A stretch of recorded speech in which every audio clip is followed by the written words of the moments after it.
As the U.S. prepares for the arrival of Hurricane Dorian, we're seeing the full extent of the destruction left behind in the northern Bahamas. The nonprofit World Central Kitchen, led by renowned chef Jose Andres, is one of the aid groups spearheading relief efforts. Our lead national correspondent, David Begnaud, spoke to him in Nassau just last night. David, this is a massive operation. How is it being carried out? Behind me is a Coast Guard helicopter that landed a short time ago that just picked up members. It was nearly 11 o'clock last night when Chef Jose Andres invited us into his war room, where he was intensely planning an urgent mass feeding operation. It needs to be very quick. Pa, pa, pa, boom. Today, he and his team of about a dozen people from the non-governmental organization World Central Kitchen are aiming to deliver 30,000 meals a day to the Abaco Islands and to Grand Bahama. They have felt the brunt of Dorian's wrath. The damage is widespread. UN officials say more than 60,000 people on the islands will need food. The Red Cross says 62,000 people need clean drinking water.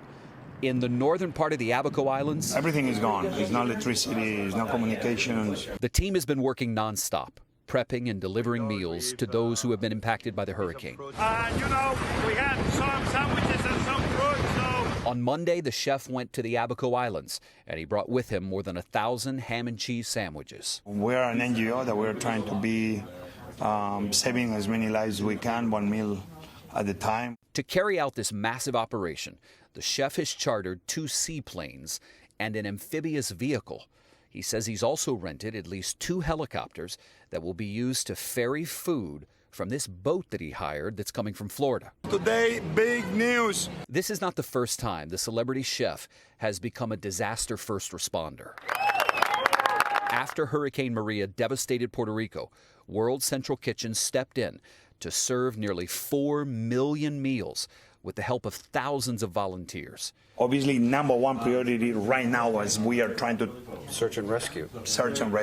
Andres says the goal here in the Bahamas is to give the local government less problems to solve. That's what we're trying to do, to create the system of feeding so this problem goes away and they can take care of everything else.